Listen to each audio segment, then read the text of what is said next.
ታሪካችን የሚጀምረው በትንንሽ ሮቦቶች የተሞላ ክፍል እያሳየን ነው። እነዚህን ሮቦቶች የሰራቸው የኢንጂነሪንግ ተማሪ የሆነው የታሪካችን ዋና ገጸ ባህሪ ሆይሱ ነው። ሆይሱ ስኩተሩን እየነዳ ሁሉም ሰው የራሱን ተሰጥኦ ወደሚያሳይበት የበጎ ፈቃደኝነት ኤግዚቢሽን ይሄዳል። እሱና ጓደኞቹ ምንም እንኳን በሮቦት ስራ እጅግ የተካኑ ቢሆኑም በቦታው ላይ የከፈቱት ግን የብስክሌት ጥገና ድንኳን ነበር። ድንኳኑ ውስጥ ሲገባ ጓደኞቹ የሥራ ፍላጎት ሳይኖራቸውና ደብሯቸው ተቀምጠው የሮቦት ጌም ሲጫወቱ ያገኛቸዋል። ብዙም ሳይቆይ እሱም አብሯቸው መጫወት ይጀምራል። ነገር ግን በጨዋታው መሃል ላይ በፈጠሩት ከፍተኛ ጩኸት ምክንያት ብስክሌት ልታሰራ የመጣች አንዲት ሴት ደንግጣ ትሄዳለች። በሌላ በኩል ሃጂን የተባለች በዊልቸር የምትንቀሳቀስ ሴት እንመለከታለን። እግሮቿ ላይ አካል ጉዳተኛ ስለሆነች የምትንቀሳቀሰው በዊልቸር ነው።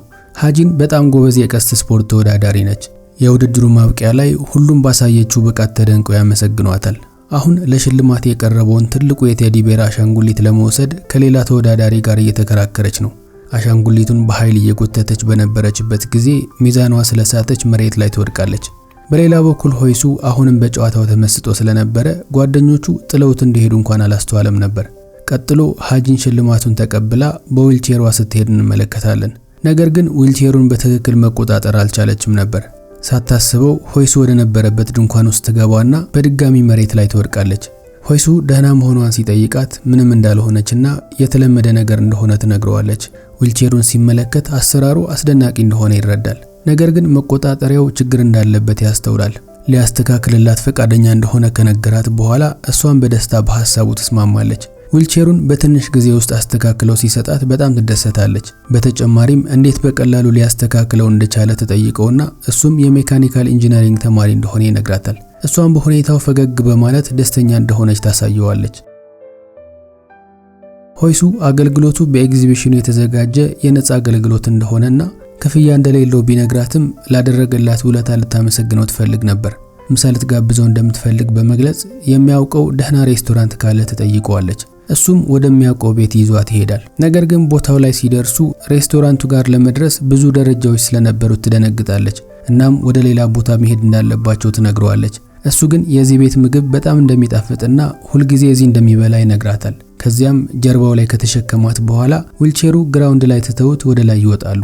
የሬስቶራንቱ ባለቤትና ልጁም ይቀበሏቸዋል። ሆይሱን የተለመደውን ምግብ እንዲቀርብለት ፍላጎቱ ከሆነ ይጠይቁታል። እሱም የተለመደውን እንዲመጣለት በመግለጽ ለሷ ግን ለመጀመሪያ ጊዜ መምጣቷ ስለሆነ ሜኑ ማየት እንዳለባት ይነግራቸዋል። ነገር ግን እሷም ሆይሱ ያዘዘውን የምግብ አይነት ትመርጣለች። የቀረበላትን ምግብ በጣም ስለወደደችው ወደዚህ ቦታ ስላመጣት ደስተኛ እንደሆነች ትነግረዋለች። በመጨረሻም በልተው ሲጨርሱ ለመውጣት ይነሳሉ። ሆይሱ ግን እሷን መሸከም እንዳለበት ስለረሳው ቦርሳውን ብቻ ጀርባው ላይ ተሸክሞ ሊወጣ ነበር። እሷን በቀስታ ስታስታውሰው ይቅርታ ጠይቆ ቦርሳውን ካስተካከለ በኋላ እሷን ለማዘል ሲያጎነብስ የጫማዋን ገመድ መፈታቱን ይመለከታል። ተንበርክኮ ጫማዋን ካሰረላት በኋላ ተሸክሞ ይዟት ይወርዳል። ነገር ግን ግራውንድ ላይ ሲደርሱ ዊልቸሩ ባስቀመጡት ቦታ አልነበረም። በዚህም ምክንያት በጣም ይደነግጣሉ። እሱም እንድትቀመጥ ካደረጋት በኋላ በየቦታው መፈለግ ይጀምራል። በመጨረሻም ተስፋ ስለቆረጡ እህቷ በመኪና ትመጣና ትወስዳታለች። ሆይሱ የዩኒቨርሲቲ መታወቂያውን ከሰጣት በኋላ ለጠፋው ዊልቸር ካሳ እንደሚከፍላት ይነግራታል። ከእህቷ ጋር መኪና ውስጥ ሲገባ ከሱ ጋር ባሳለፈችው ጊዜ ደስተኛ እንደነበረች ያስታውቅባት ነበር። ሆይሱ ወደ ድንኳኑ ሲመለስ ጓደኞቹ ተመልሰው መጥተው ያገኛቸዋል። የተፈጠረውን ነገር ሲነግራቸው እነሱም በጣም ያዝናሉ። ከተወሰነ ጊዜ በኋላ ሃና የተባለች አንዲት ቆንጂዬ ልጅ ፍቅረኛዬ ነው የምትለውን ጓደኛቸው የሆነው ያንግን ፍለጋ ትመጣለች። ያንግ ሊደበቅባት ቢሞክርም ታገኘዋለች። በጣም ቆንጆ ሴት እንደሆነች ከነገራት በኋላ ለምን እሱን እንደ ፍቅረኛ እንደመረጠችው ይጠይቃታል። እሷ ደግሞ እኔ ቆንጆ ነኝ፣ አንተ ደግሞ ብልህ ነህ፣ ስለዚህ ልጃችን እንዳንተ ብልህ እንደኔ ደግሞ ቆንጆ እንዲሆን እፈልጋለሁ ትለዋለች። ከዚያም እየጎተተችው ሲወጡ ሳይወድ በግዱ ይከተላታል። ሆይሱ ላፕቶፕ ላይ ተቀምጦ ኦንላይን ተመሳሳይ ዊልቸር ሲፈልግ ዋጋው በጣም ውድ እንደሆነ ይመለከታል። ጓደኛው ጄንም ከመግዛት ይልቅ ራሱ ለመስራት እንዲሞክር ሐሳብ ያቀርብለታል። ሆይሱም በፍጥነት እቃዎቹን ሰብስቦ አባቱ ወደሚሰራበት የብስክሌት ጥገና ወርክሾፕ ይሄዳል። ብዙም ሳይቆይ አባቱን ፍቃድ ጠይቆ ወደ ውስጥ በመግባት ዊልቸሩን ዲዛይን ማድረግ ይጀምራል። የሜካኒካል ኢንጂነር መሆን ጥቅማ ጥቅም ይሄ ነው። በሌላ በኩል ሃጂን ከእህቷ ጋር ቤት ትገባለች። አባቷ ለምን እንደተዘናጋች በመጠየቅ ከተቆጣት በኋላ የልጁን መታወቂያ ከመቀበል ይልቅ ስሙን ይዛ ለፖሊስ ማመልከት እንደነበረባት ይነግራታል። እሷም ሆይሱ ካሳ እንደሚከፍላት ቃል እንደገባላት ትነግረዋለች። አባቷም እሷን ካዳመጠ በኋላ እህቷንም ለፖሊስ ሪፖርት ባለማድረጓ ይወቅሳታል። አሁን ግን ሀጂን የግል ጉዳዮቿ ራሷ እንደምትወጣ ትናገራለች። በዚህም ከአባቷ ጋር ያላት ግንኙነት ጥሩ እንዳልሆነ እንመለከታለን። በሚቀጥለው ቀን ሆይሱ የቴዲ ቤር አሻንጉሊቱን ከኋላው በኩል አስሮ በዊልቸር ተቀምጦ እንመለከተዋለን። ሀጂን ስፖርት ወደምትለማመድበት የማሰልጠኛ አዳራሽ ይሄዳል። አሰልጣኙ ዊልቸር ላይ ሆኖ ሲመለከተው አካል ጉዳተኛ መስሎት ስለ ስፖርቱ ሊያስረዳው ይሞክራል። በተጨማሪም ለሱ ተስማሚ እንደሆነ ይነግረዋል። በመጨረሻም ሆይሱ ሀጂን ያለችበትን ቦታ ይጠይቀውና አሰልጣኙም ያለችበትን ያሳየዋል። ሀጂን እሷን ፍለጋ እንደመጣ ስትመለከት ትደነቃለች። ልምምዷን እስክትጨርስ እንዲጠብቃት ተስማምተው እሱ በአድናቆት እየተመለከታት ልምምዷን ትጨርሳለች። አካል ጉዳተኛ የሆኑ ሌሎች ጓደኞቿም ይመጣሉ። ከሱ ጋርም ይተዋወቃሉ። ከዚያም ለምን ዊልቸር ላይ እንደተቀመጠ ትጠይቀዋለች። እሱም በመጠኑ ካቅማማ በኋላ ከተቀመጠበት በመነሳት የዊልቸር ዋጋ በጣም ውድ ስለሆነ የነበሩትን ዕቃዎች በመጠቀም ራሱ እንደሰራላት ይነግራታል። ዊልቸሩን ስትሞክረው እሷና ጓደኞቿ በጣም ይወዱታል። ከዛም ማታ ላይ ለመዝናናት አብረው ለመውጣት ይወስናሉ። ሆይሱ መጠጥ ስለሚያዳክመውና ስለሚሰክር መጠጣት ባይወድም እሱም እንዲጠጣ ያበረታቱታል። በሳቅና በጨዋታ የታጀበ ጊዜ ካሳለፉ በኋላ እሱም ስለሰከረና ራሱን መቆጣጠር ስለተሳነው ወደ ቤቱ ያደርሱታል። ቤተሰቦቹ እንደሰከረ ሲመለከቱ በጣም ይደነግጣሉ። እናቱም ሀጂንን ወደ ውስጥ አስገብታ ምግብ እየጋበዘቻት ልጇ ከሰው ጋር ተግባቢ ስላልሆነ እንደዚህ ከጓደኞቹ ጋር እየተዝናናና እየጠጣ ስላመሸ ደስተኛ እንደሆነች ትነግራታለች። በተጨማሪም ወደፊትም አብራው እንድትወጣ ትጠይቃታለች። ሀጂን እናቱን ብታመሰግንም አባቷ እየደወለ ስለነበረ መሄድ እንዳለባት ነግራ ይቅርታ ትጠይቃታለች። በሚቀጥለው ቀን ያንግ የተባለ ሌላ ወጣት ይመጣና ውድድሩ ዛሬ እንደሆነና የባለፈው ዓመት ሽንፈታቸውን ለማካካስ ማሸነፍ እንዳለባቸው ይነግራቸዋል። የቡድኑ አባላት የተሟላ ስላልነበረም ሐናንና ሀጂንን ይዟቸው ይሄዳል። ነገር ግን ውድድሩ እንደተጀመረ በመጀመሪያው ዙር ላይ ይሸነፋሉ። በእረፍት ሰዓት ላይም እርስ በርሳቸው መወቃቀስ ይጀምራሉ። በዚህ ጊዜ ሀጂን ነገሩን በቁም ነገር በመውሰድ እንዲያሸንፉ እንደምታግዛቸው ትነግራቸዋለች። ሁለተኛውን ዙር ሲጫወቱ ባላት ችሎታ ታግዛቸውና በሷ ምክንያት ውድድሩን ያሸንፋሉ። በኋላ ላይ ሆይሱ በመኪና ይዟቸው ይወጣና ከዋክብትን እየተመለከቱ ይጫወታሉ። እሷም እያመሰገነችው እንደሷ ላለ ሰው ወደዚህ መምጣት ከባድ እንደሆነ በመግለጽ ካሁን በፊት የሚያስደስታት ነገር ቀስት ከተኮሰች በኋላ የተኮሰችው ቀስት አየሩን እየቀዘፈ ሲጓዝ ማየት ብቻ እንደነበረ ትነግረዋለች። እሱም ሀገራዊ ውድድር እየተቃረበ እንደሆነና መሳተፍ እንዳለባት በመግለጽ የምትወደውን ነገር ማስቀጠል እንዳለባት ይነግራታል። እሷም ሮቦቶችን ለምን በጣም እንደሚወዳቸው ትጠይቀዋለች። ሆይሱም ሮቦቶች የሰዎችን ህይወት ቀላል ለማድረግ ስለሚረዱ እንደሆነ ይነግራታል። እሷም ፈገግ ብላ ታዲያ ሮቦቶች ሰርተው ከሰዎች ጋር ይታረቃሉ ማለት ነው ብላ ትጠይቀዋለች። እሱም የግድ እንደዛ ላይሆን እንደሚችል ነገር ግን ሰዎች ማድረግ የማይችሏቸውን ነገሮች ሮቦቶች ሊያደርጉ እንደሚችሉ ይነግራታል። እሷ ግን ለሷ ከሮቦት ይልቅ የሰውን እርዳታ እንደሚያስፈልጋት ትነግረዋለች። በኋላ ላይ ሁሉም ተሰብስበው ሲጠጡና ሲቀልዱ እንመለከታለን። ሀጂንም በጣም ደስተኛ ትመስላለች። ከዛ በኋላ ሀጂንና ሆይሱን በተደጋጋሚ አብረው እየወጡ በጣም ይቀራረባሉ። አባቷ ደግሞ ቢደውልላትም ስልኩን ስለማታነሳ እየተጨነቁ ነበር። ከዛ እህቷ ትመጣና ጠረጴዛው ላይ አንድ ፖስታ ነገር ታስቀምጣለች። እሱ ግን ፖስታውን ባላየ በመተው ስለ ሀጂን ለመጠየቅ አሰልጣኟ ጋር ይደውላል። አሰልጣኙም ልምምድ ላይ እንደነበረችና አሁን የት እንዳለች እንደማያውቅ ይነግረዋል። እህቷ ፖስታ ውስጥ የነበሩትን ወረቀቶች ለአባቷ ታሳየዋለች። ወረቀቱ ሀጂን ትምህርቷን በውጭ ሀገር ለመቀጠል የነጻ ትምህርት እድል እንዳገኘች የሚገልጽ ነበር። አባቷ ግን እስካላገባች ድረስ መሄድ እንደማትችል ይናገራል። እህቷም ለ2 ዓመት ብቻ እንደሆነና እናታቸው እንደምትንከባከባት ብትነግረውም ለጊዜው እንደዚህ አይነት ሐሳብ ማንሳቷን እንድታቆም ያስጠነቅቃታል። እንደማይከለክላት ነገር ግን ስለወደፊቱ ህይወቷ ልቡ መረጋጋት እንዳለበትና ብቸኛው መፍትሄ ደግሞ ትዳር እንደሆነ ይናገራል። እህቷ ግን ሀጂን ለትዳር ፍላጎት እንደሌላት ትነግረዋለች። እሱ ግን አሁን ባለችበት ሁኔታ ብቻዋን እንድትኖር እንደማይፈቅድላትና ጥሩ ሰው እየፈለገላት እንደሆነ በቅርቡም እንደምታገባ ይናገራል። በዚህ መሃል ሀጂን ትገባና በራሷ መኖር እንደምትፈልግ ትናገራለች። አባቷም የት እንደነበረች ይጠይቃታል። አብሮት የሚሰራው አንድ ሰው እናትየው የሀጂንን ፎቶ ከተመለከተች በኋላ እንደወደደቻትና እንድታገባው እንደጠየቁት ይነግራቸዋል። ሀጂን ግን አባቷ ለሰውየው ሱቁን ለመስጠት ተስማምቶ እሷን ለዛ ሰው ለመዳር አስቦ እንደሆነ ትገምታለች። ሰውየው ሱቁን ከወሰደ በኋላ ጥሏት ሊጠፋ ስለሚችል እንደማትቀበል ትናገራለች። አባቷ ግን ሰውየው ደግ እንደሆነና እንደዚያ እንደማያደርግ በመግለጽ ይከራከራል። እሷም ስላበሳጫት አየር ለመቀበል እንደምትወጣና እንዳይከተላት ነግራው ትወጣለች። ከዚህ በኋላ በቀጥታ ሆይሱ ጋር ስትሄድ የቪአር መነጽር አድርጎ ታገኘዋለች። እሱም ሲመለከታት ድንጋጤና ደስታ ይፈራረቁበታል። መነጽሩን ልትሞክረው እንደምትፈልግ ከጠየቀችው በኋላ በደስታ ይሰጣታል። መነጽሩን ስታደርግ ራሷን በባህር ዳርቻ ላይ በሁለት እግሮቿ ቆማ ስትንቀሳቀስ ታገኘዋለች። ሁኔታው ካለችበት እውነታ የራቀ ስለሆነና ስሜቷን ስለረበሻት መነጽሩን አውልቃ ወሬውን ለማስቀየር ትሞክራለች። በሌላ በኩል ሃና ከያንግ ጋር መንገድ ላይ ስትሄድ አንድ ሰው አስቆሞ ይጮህባታል። ያንግ ደግሞ ሰውየው እንደሚወዳትና ቅናት እንደተሰማው ይረዳል። ሃናም እንዲተዋት በመናገር ልታልፈው ስትሞክር ሰውየው ይገፋትና ትወድቃለች። ያንግ በመሃል ጣልቃ ሲገባ ሰውየው እሱንም ሊያስፈራራው ይሞክራል። ሃናን በግድ ሊወስዳት ሲሞክር አማራጭ ያልነበረው ያንግ ሰውየውን ይደበድበዋል። ባደረገው ነገር ለራሱ እየተደነቀ ነበር። ሃና ግን ስለተከላከለላት በጣም ደስተኛ ነበረች።